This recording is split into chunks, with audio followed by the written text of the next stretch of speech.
a one-on-one journey to optimize your health. Let us partner with you on your wellness journey. February, as you know, is Heart Month, but for patients living with heart disease, the concerns, care, and questions certainly don't end when we flip the calendar to March. Dr. Chad Armstrong is a cardiologist with the Chattanooga Heart Institute, and he is here this morning to talk specifically about hypertrophic cardiomyopathy, a genetic condition that thickens the heart muscles. And if you have heard, you were telling me these stories over the years, really, of young people having sudden cardiac arrest. It's often because of this. Yeah, so hypertrophic cardiomyopathy is one of the most common conditions that will cause sudden cardiac death in young people especially, but anyone with HCM may be at increased risk of having sudden cardiac death. So it's you were telling me in the scope of genetic conditions, heart conditions, it's fairly common, but in the scope of the general population, it's fairly rare. But do people always know they have it? So not always. Not everyone is going to have symptoms from the thickened heart muscle, and they can still be at risk for sudden cardiac death even in that case. What does it mean to have a thickened heart muscle? And is it just, well, you answer.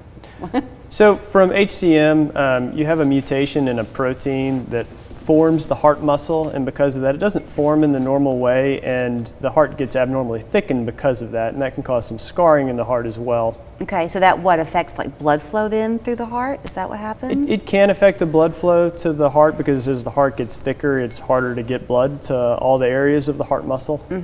So is it something then that, like what are the symptoms? How would you find out that you might have it? So some of the common symptoms people will have with this condition would be chest pain, shortness of breath. Some people can pass out from this, can have racing heart. Fatigue is another complaint that people can have. So in terms of kind of the scope of things that people often complain about with heart disease, it has similar symptoms to those. So is that something that happens sometimes, especially with young people and young athletes? Because if you're playing basketball, for example, and you're on the court, of course it might be typical to have some chest pains if you've been playing really hard and it gets kind of brushed over. Does that happen? It certainly can. So, you know, it's important to, if you have symptoms, to talk to your doctor so that you can be evaluated. So once it comes to the evaluation, let's say that somebody comes to you based on their insurance, they can even self-refer to the Chattanooga Heart Institute. Then how do you treat it? Because it is a genetic condition. Can it really be cured? So there's not necessarily a cure for it, but treatments have gotten a lot better over the years. You know, we'll start with getting an EKG and probably an echocardiogram to look at the thickness of the heart muscle and see if there's other things that are going on with the heart. Part of the problem with hypertrophic cardiomyopathy is that it can even impact blood leaving the heart. It can cause what's called left ventricular outflow tract obstruction. That's a fancy word, but basically it means the heart's thick where the blood's trying to leave the heart, and that can cause people to have symptoms of shortness of breath and chest pain. And there's medications that can specifically target that. Beta blockers and calcium channel blockers are some of the treatments that we'd often start with, but there's new medicines like mavacamten that can actually directly impact how hard the heart squeezes and can help alleviate that obstruction. This mavacamten, is that what you're calling it? Is it fairly new on the market? It is, yeah. So this drug was approved just in 2022, so it's been out for not quite 2 years now in terms of being, you know, available to the community. You know, you're part of at the Heart Institute, CHI Memorial, and the whole organization, cardiology-wise, was just named in the top 50 of cardiology hospitals in the country. So when you were doing this, mavacamten, is that what you called it? Mavacamten. Mavacamten. Did you tell me that you had to be approved to even carry the drug? Yeah, well, there's a process of getting approved for this. The way the FDA approved it, physicians have to take a short course to be able to prescribe the drug, and patients do need to be monitored because there are some things that we have to watch out for on this drug.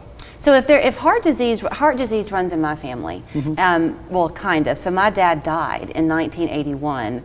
But we didn't know then what we know now. Probably if he was living today, he would be just fine.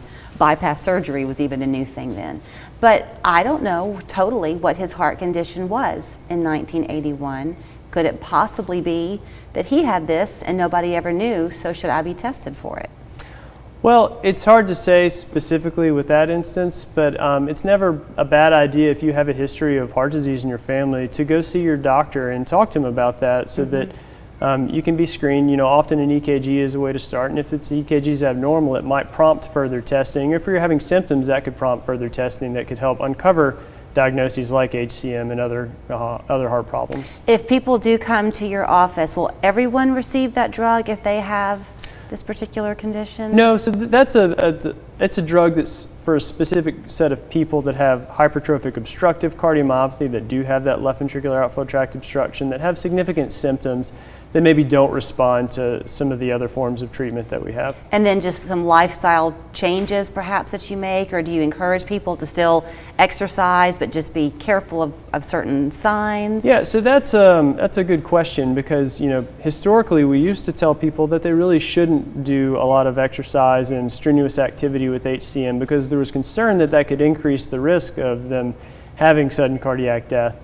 However, you know, people that have HCM are also at risk for developing other heart problems as well, which, you know, we do good to get out and exercise. So it really depends on the specifics of that patient in terms of what type of activity that they should do. But most patients, even with HCM, there's some sort of activity that we can find that they would be safe to do, and some may be able to do quite a bit. So it really depends on the specifics of what's going on with that patient. All right, thank you for the education this morning. Let me show you how you can get in touch with him, Dr. Chad Armstrong with the Chattanooga Heart Institute. So their name says it all, but don't forget, as I mentioned to you before, I mean, this has just come out, that they are listed now in the top 50 cardiovascular hospitals in the country. Quite an accolade. Thanks. Thanks for having me. I got hurt in a car